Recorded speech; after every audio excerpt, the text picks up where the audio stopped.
Hello, everybody. How's everybody doing today?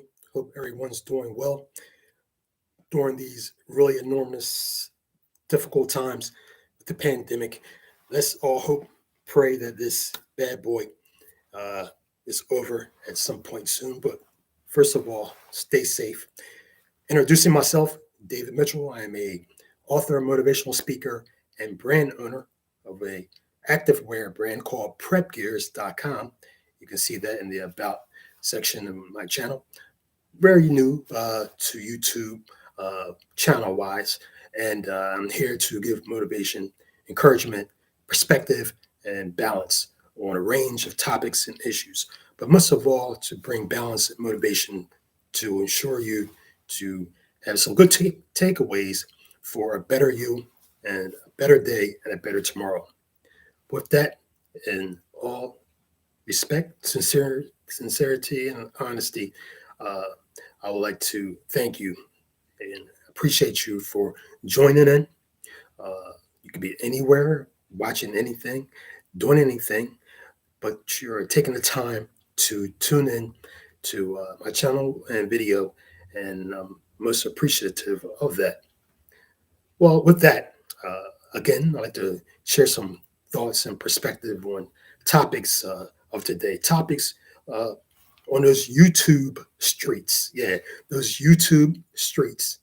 And about a week ago or so, not too long ago, there was some really controversial, very controversial, uh, many deemed insensitive and just outrageous comments were shared on a podcast by two hosts.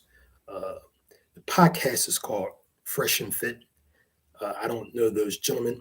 Uh, I've seen it a couple of times, and it's rather interesting. It has some entertainment value, and they share some insightful comments there with their guests. It's a podcast.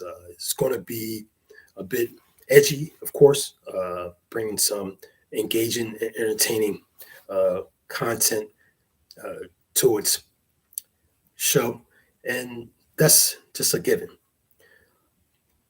Well, there were some, again, quite alarming, controversial comments that were said by the host. The host that did a video, and I say this in due respect to them because I don't know them personally, and I'm not trying to badger them or disparage them. Uh, Again, we all human beings at the end of the day, but at the same time, we have some things that we need to adjust, and we can help each other point those things out through a very constructive, uh, critical, constructive way.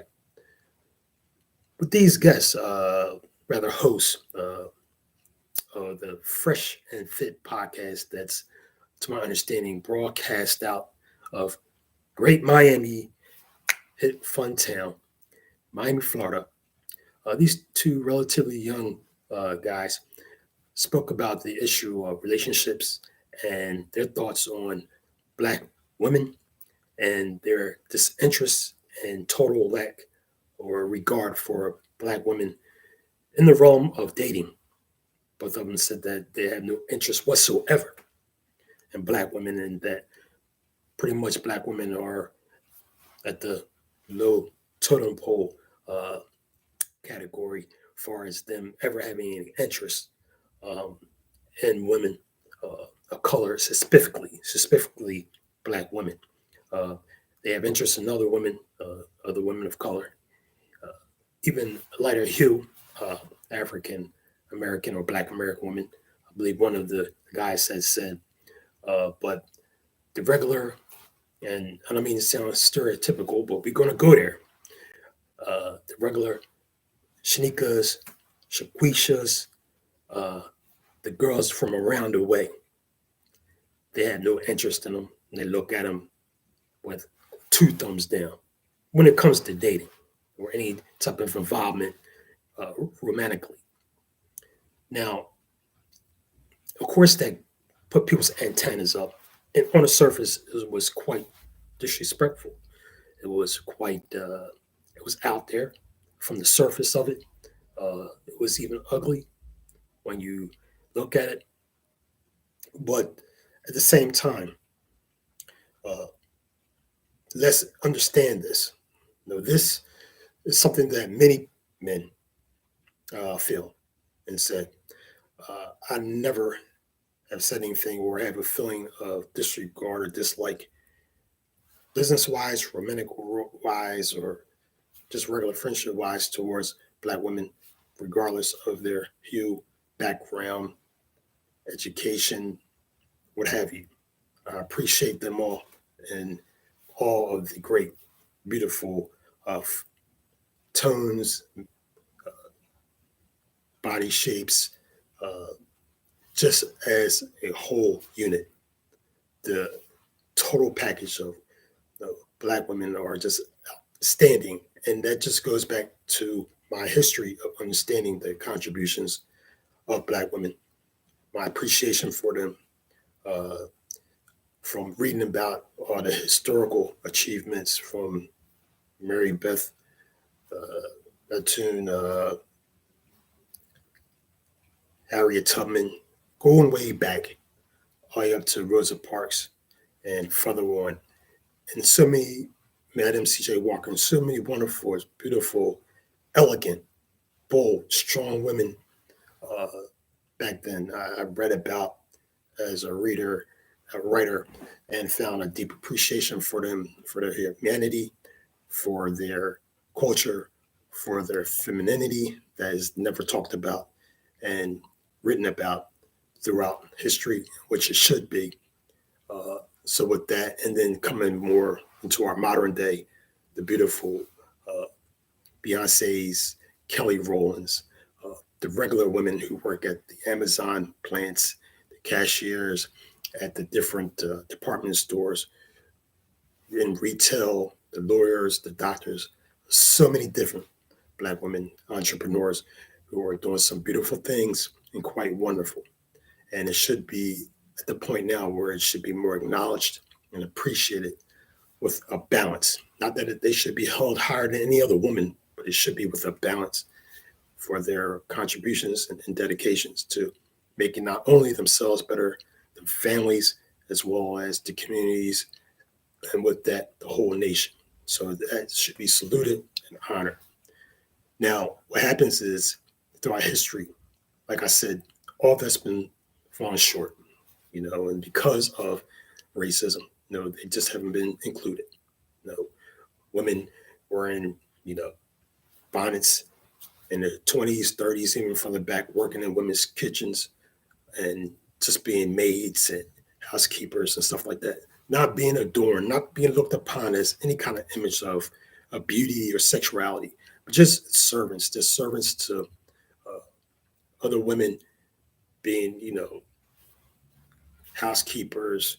There's nothing wrong with that. I did that type of work before, but just work that's not deemed to be quite on the level of respect as other professions, and just with the other things about the racial issues of stereotypes and misconceptions have been heavily placed on them, and being a woman, uh, the sexism that goes with that. So it was like a double a whammy that Black women have been dealing with and enduring in a powerful way, and it's quite unfair and was a shame, and it still goes on.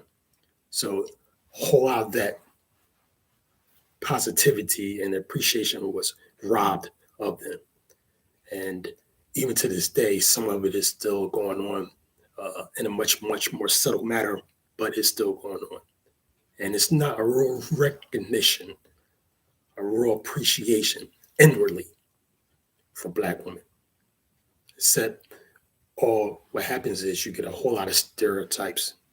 Uh, Sister girl, finger popping, you know, the rolling of the neck, shaking of the neck, the snapping of the fingers, the welfare queen image that I was throwing out over the last 3 or 4 decades that just put a total negative, toxic image on Black women, in which again robbed them of their their beauty, their femininity, and it's just put them in the place that they should be just women, nothing to be admired, nothing to be seen that's soft and feminine, nothing that someone wants to, find appealing.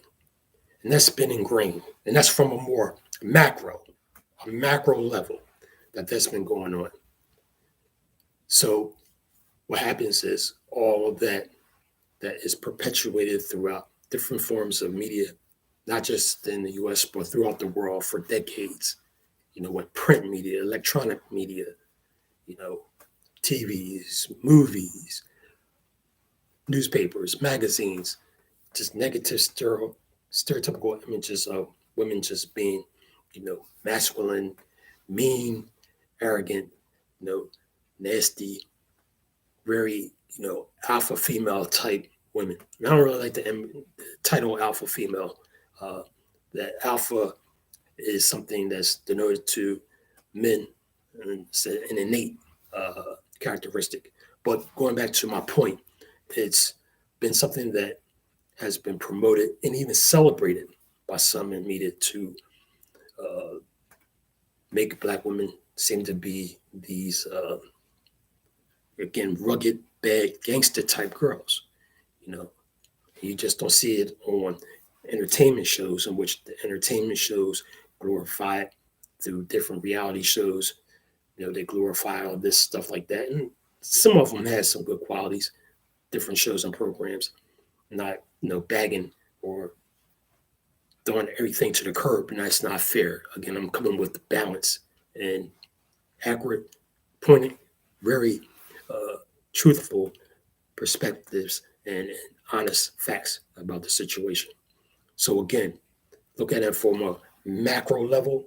No man really, if they really haven't got the education, been learning, been taught, or tried to find an interest on their own through reading, been reared up to understand the different qualities and contributions of Black women specifically, of course, they're not going to find them attractive. Of course, they're not going to see them as something that's elegant, feminine, or someone that should be desired for relationships, let alone marriage.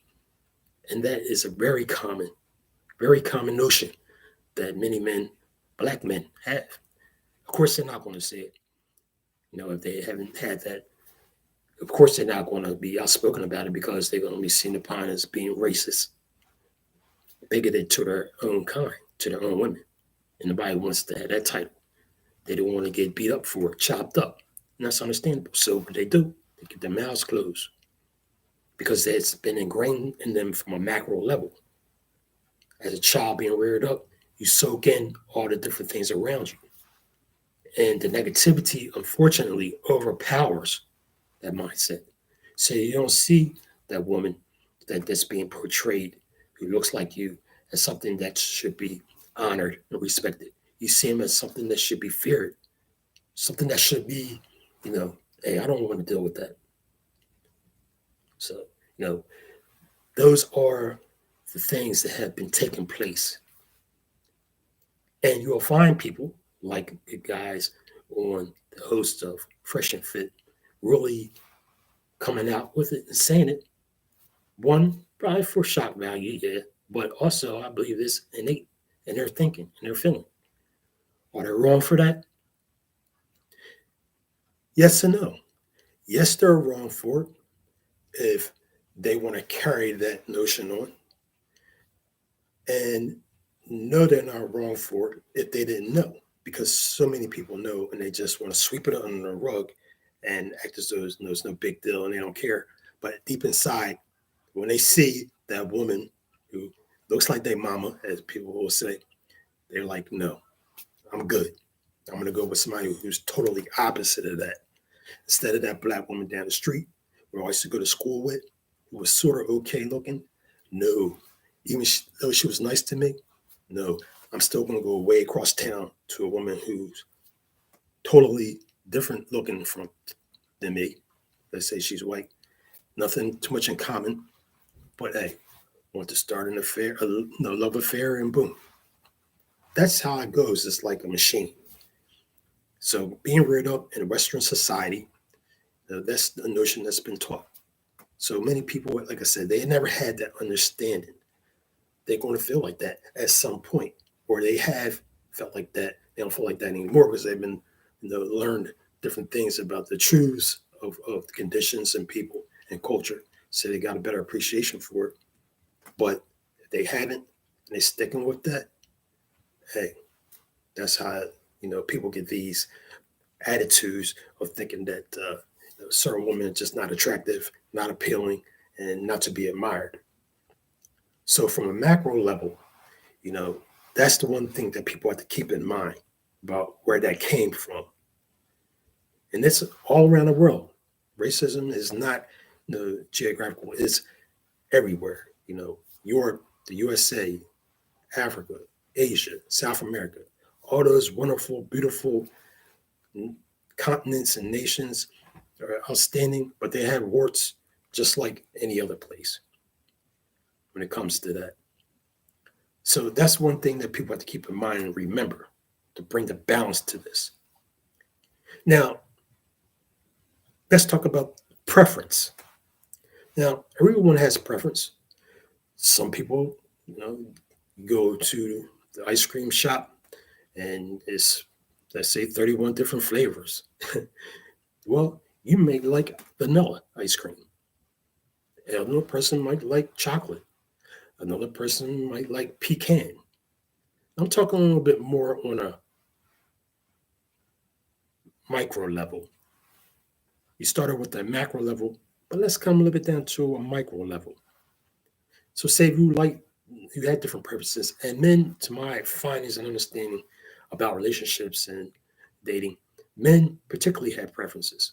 We notice men when they date, they kind of date women who similarly look like each other. Of course, men, they're still gonna go after that. Not all men, but they're still attracted to that TNA, TNA, no matter what color, race, creed she is. But they still have a preference. Perhaps a brunette, perhaps a blonde, perhaps a redhead, perhaps a red bone, perhaps a darker hue woman, perhaps a light skinned woman, perhaps a woman with long hair, short hair, tall, short, thick in the thighs and in the chest, or nice and slender, or tenderoni. All these different preferences. I think and happen to believe that all of them are beautiful, those different things I just mentioned. And, at least in their own way. But everybody has a preference. Now, is that wrong? No, it's not wrong. It's only wrong, or like, to put it this way, it's only distasteful and not productive and not good. And you can come out and say wrong if you just say, you know what, I just like, for example, vanilla ice cream or brunettes, and all the rest of those other hair colors, for example, are ugly, inferior. You're resigned to these stereotypes and misconceptions about these other ones, and you just totally disregard them. That's when it's an issue. That's when it doesn't become a preference. That's when it becomes perhaps preference with prejudice. Preference with prejudice. Now, maybe the two hosts from the program, and maybe they do probably have this preference slash uh, preference slash prejudice, i.e., racial prejudice. Maybe that's their condition, that's their thought pattern, and that's something that they had to deal with because it's not going to bid them well in life and in relationships. Maybe it could be on a more macro, more micro level, their experiences. Now, people have experiences, of course, and they draw conclusions. That has a big, heavy weight on people's, you know, decision making and their conclusions when it comes to people.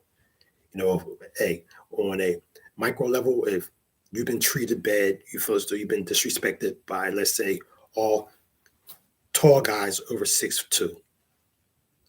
Well, you're going to feel like, to say you're a guy, you've been, beat up or beat up on the court uh, by all guys over 6'2", disrespected by. Well, you're going to have this feeling, and it's usually not a very pleasant feeling for guys 6'2" and over.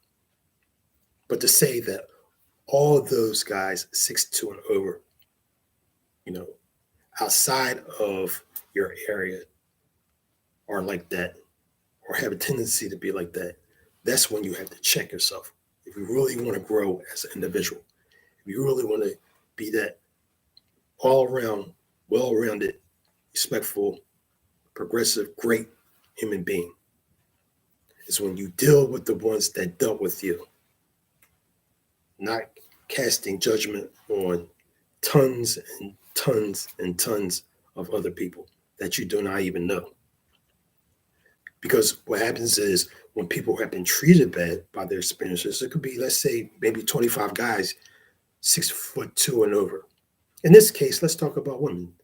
Say it was, there's two hosts on the Fresh and Fit podcast were disrespected by 50 women, all black women. One guy, 50 women, the other guy, 50 women. They felt disrespected them, treated them bad, called them corny, called them square, you know, made fun of them all throughout their lives from their childhood on up. Because anything happens to you in your childhood, you take it on to your adulthood. What happens in your childhood manifests in your adulthood. What you learn as a child, you act on in your adulthood in some form or fashion, until you get the right, proper understanding and you're willing to accept it and take that to make a change or a difference. So if you've been taking a whole lot of abuse and seeing a whole lot of abuse as a child, you're going to grow up with an abused mindset, and you'll probably be abusive to other people or yourself until you want to choose to get the help to redefine that situation so you can be a more healthy individual for yourself and others. That's how it really manifests itself from a psychological standpoint as well. So again, macro level we talked about micro level. You know, maybe they had those experiences with women, black women, who they thought did them wrong, did them bad. Could have been the case.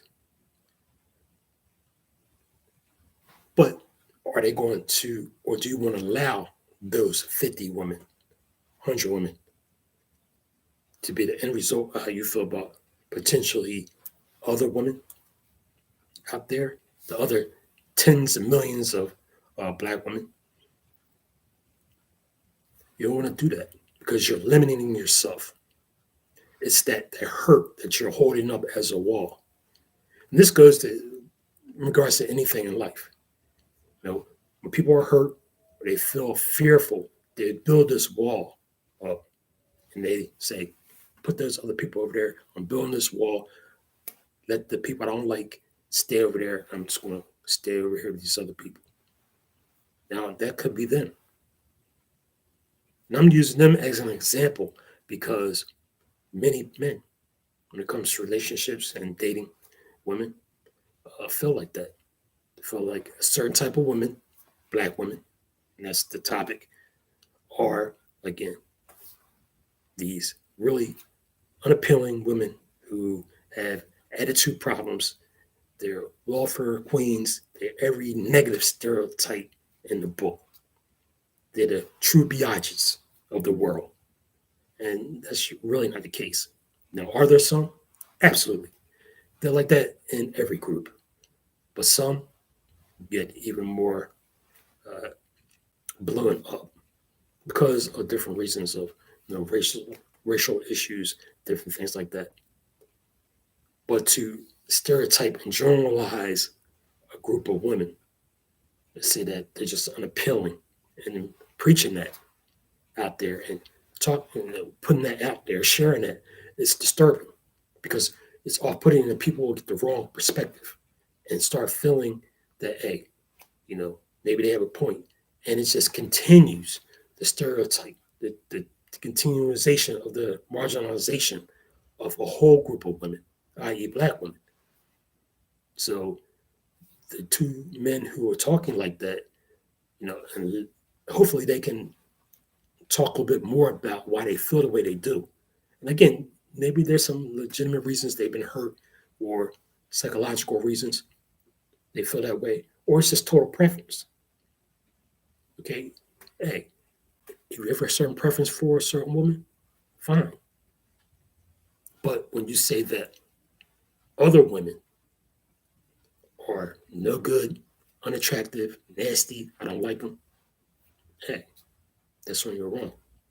And I'll tell you this, you do feel like, I'm talking to the guys on Fresh and Fit, that black women are not that attractive. Well, let me tell you, you haven't seen a whole lot of women in the world. I travel. Because there are some gorgeous black women. Uh, Check out some of the models in Rwanda. Oh my goodness. Wow. Dark, beautiful, curvy, so feminine in their natural beauty. I couldn't believe it myself. And I'm a black man. A black gentleman. I couldn't even believe it. The world is huge. No. So what happens again, the American black woman gets stereotyped throughout the whole world where people feel that that's how other black women are in other parts of the world. In Europe, now black women in Europe, different culture, are not the same as black women in America. Black women in South America are not the same as black women in America. Black women in Asia are not the same as black women in America. So again, we had to get out of this narrow misconception and stereotypification of women. But in specific, talking about black American women, and I believe that's what they're talking about, yes, there are pockets of black women who have attitudes, not doing the right thing and not cool. And that's very unattractive, from the inside and out. And that is with anybody. White, black, brown, red. You ugly on the inside, you're gonna be ugly on the outside. In time, if you think you're looking so good. So that's not to preach, that's just to be some constructive criticism. Because we should all have a good sense of beauty in our heart. You know what I mean? Because that just manifests in our outward appearance. Yes. So again, the Fresh and Fit situation on the surface was disrespectful, ugly, when you're just looking at it from the surface value. But when you really dig deep into it, from the macro level, back, let's say 100 years ago, we can go further than that. Let's go back 100 years ago.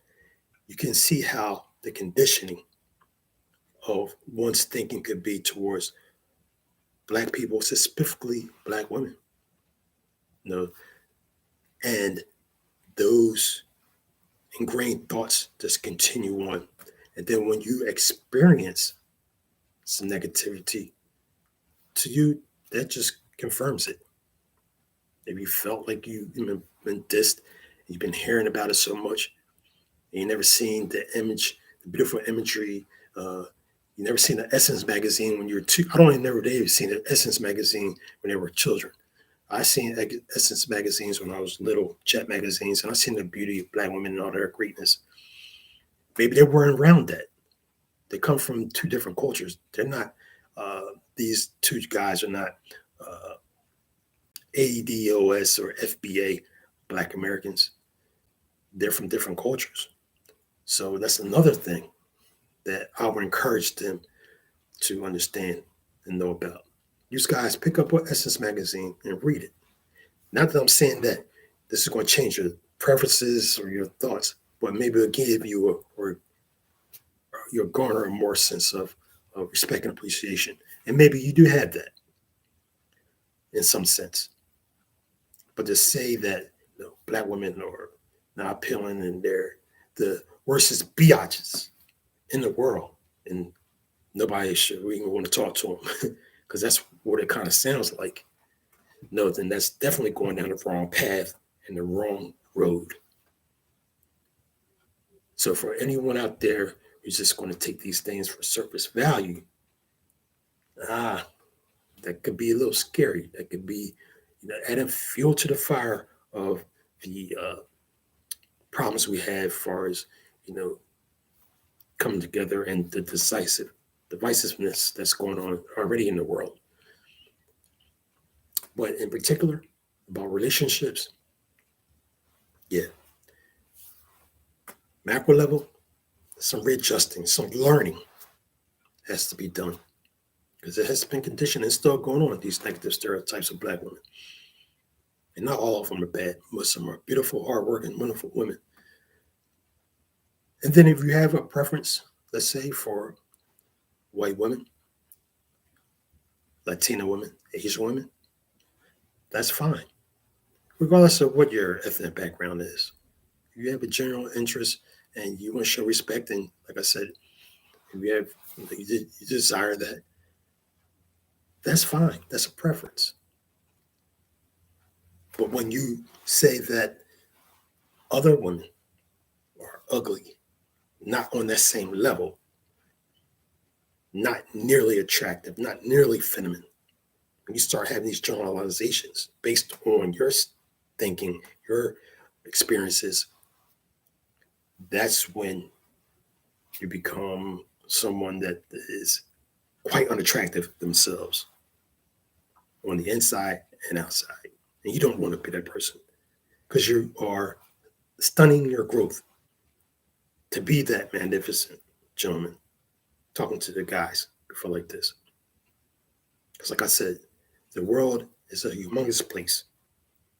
And to use one section of the world, the United States, to cast aspersions that other women are like that just because they look like that, you're wrong.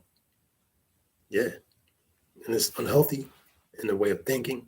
It's unhealthy for society. And at the end of the day, it leaves you empty. And it's exhausting as well to have those thoughts. So in 2022, if you're feeling that way, that these women are bad and they need, to be adjusted. And I know that certain individuals who have, very popular podcasts, YouTube sensations, this is a heavy topic. Blue pill, red pill, simps, manosphere podcast. All these guys, you talk about these different things about relationships, and you are entitled. And I respect your thoughts, as long as they're based in facts and respect. So, again, there are particular women out there who are getting dumped on the most. Hey, let's have a little bit of a balance. Now, again, there is a notion, and there is that Black women have this more of a macho attitude, masculine attitude. That's part of because they feel as though they had to take the lead in their communities at times when men weren't there. Men were always taken out of the households, different things like that, dating back to the 50s, 60s. So there's the sense that they want to just take charge attitude because the Black family has been crumbled, has been broken. Not to use that as an excuse for women to disrespect you or treat you in a way that's not on a level of respect. No, but understanding those conditions. Because inside that if a person's disrespecting you or not, I don't care who it is, a woman, a child, or a man, anybody disrespecting you, no matter what their color, race, creed, you check them and you push them to the curb. If they want to, act right, push them to the curb until they get some act right. And if that's been in your experience with women of that particular color or race and ethnicity, we all one race, the human race, then do away with them. I'm not saying that, the so-called Shaquillas that who disrespected you and did some bad things, you should throw your arms around them. No, they were bad apples, they're bad apples. But say the other tens of millions of black women are similar like that? No. Some of the other women who unfortunately don't get the manner of respect are some of the most beautiful caretakers, first responders, doctors, lawyers, professionals, not professionals. Just check out our Essence magazine. And no, they're not, these radical feminists or the opposite of a male chauvinist, thinking that, I'm Miss Independent and I don't need a man type of thing. No, not all black women like that. Their pockets or a pocket. There's an undercurrent. And that's an undercurrent in other communities too. But to keep going on and saying that this particular woman is a certain way could be going down the wrong road.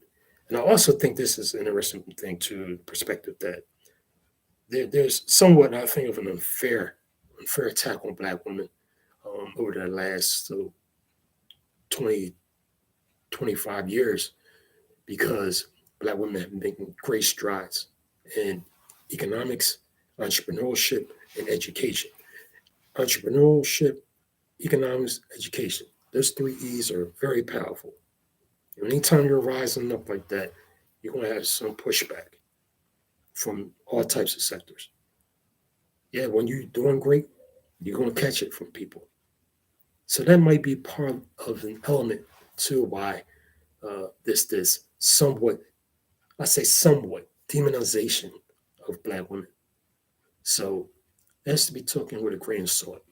You know, a whole lot of dispersions, a whole lot of accusations, a whole lot of things that are placed on black women in general. Now, I'm not saying that you know you should just say I'm a black woman, hear me roar, and love me for who I am. No, you got to prove your love. You got to prove that you're that great woman, like the Harriet Tubmans, the Rosa Parks, you know, of the world, the Michelle Obamas. Just like men have to prove themselves to be the great uh, leaders, try to be somewhat like the Dr. Martin Luther King's Sidney Poitier. Shout out to him, R.I.P. Harry Belafonte, or any other well-known person, uh, Black American of achievement, and not just celebrities. Let me emphasize that not just celebrities or people of note, but your everyday hardworking men, butcher, baker, candlestick maker. Honor and respect them, especially the black men who don't get that in society on the level as other men. And it's just something that's historic.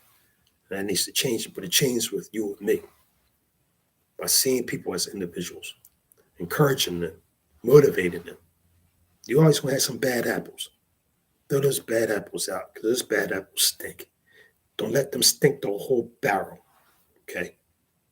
It's difficult and it's hard. Sometimes I know it's done out of drama and entertainment, and people love the drama and it's entertainment value. People like drama. People come back and forth. I get that. And yeah, okay, there's a place for that too. But when it overrides and it takes over people's thinking, it alters their thinking about individuals, uh, or let's say groups of people in general, then that could be going down a slippery, quite slippery slope. So all in all, it really comes down to fair and balance with individuals. And with that, I just want to give some clarity and perspective on why these two men, I'm not going to say guys, boys, these two gentlemen who are quite successful in their own right with their podcast, said what they said and feel the way they feel. So with that, again, let's try to understand each other. Let's not down each other. But if people want to act like a mule, not just no respect to mules, but if you want to act bullheaded, no disrespect to bulls, but you get to me what I mean. If you want to act like somebody who just don't want to have any regard or don't care whether they hear what's good for them or not, or for somebody else, let them go. But the ones who want to still keep an ear open to the thoughts of others, and we should talk and listen to each other, have conversations about these things. Most of all, listen. Then some steps can be taken in the right direction towards appreciating, respecting each other, just as human beings. First, and hopefully into relationships, i.e., friendships and romantic relationships. So, again, appreciate the beauty of people. Take 5 minutes to just search out different things about different cultures that are different than you, the Black cultures, contributions of Black women of the past and now. Black women understand and appreciate men in general, Black men too. Appreciate their contributions. Take 5 minutes aside each week. Do some research, some quick research. You'd be surprised if you do some research for 5, 10 minutes on the internet, which you can get credible, reliable information. Yeah. So, with that, things can get better. Relationships can get better, and people can do better. And I also have a video on how to have better friendships, better relationships, romantically, how you can be the best you so you can be appealing, attractive to yourself first and foremost and to others. Check out my videos, and I hope that you got some takeaways from this video that I'm sharing with you about a quite sensitive topic, a topic of race. And that's what it really comes down to. Topic of race and relationships. Interesting, sensitive, real life topics that we all are part of. And with that, thank you so much. I'm David Mitchell. I'm an author, several children's books, author, illustrator, self-published children's books. And I also have a new book called Doomsday about a range of different topics, the pandemic and different things. That's available on Amazon.com. You'll see more about that by visiting the information on my page. And please check out my website, prepgears.com. Great videos, original poems that are motivational, encouraging on a range of topics for all individuals to get great takeaways and to enjoy. I also have a chat board on there, so share some upbuilding, interesting insights and thoughts. Again, prepgears.com. David L. Mitchell, Pennsylvania, just outside of Philadelphia. Take care. Appreciate each other. All the bad apples. We are bad apples. Black, brown, white. Hey, don't have no tolerance for them. But don't look at the whole barrel that way. And if you have a preference for red apples, eat those red apples. Or a preference for green apples, eat those green apples. But don't kick the other apples in the trash. Okay? Just some words there. And with that, enjoy those apples. And it's just an analogy. And have a great day. Again, please like, share, comment, and subscribe. Subscribe to the channel. A little light humor there. My Nat King Cole, Frank Sinatra voice. Old school cats. But new school too. I can throw some sounds in there. Drake, maybe. But have a good one. Take care. All the best to everybody out there. Peace.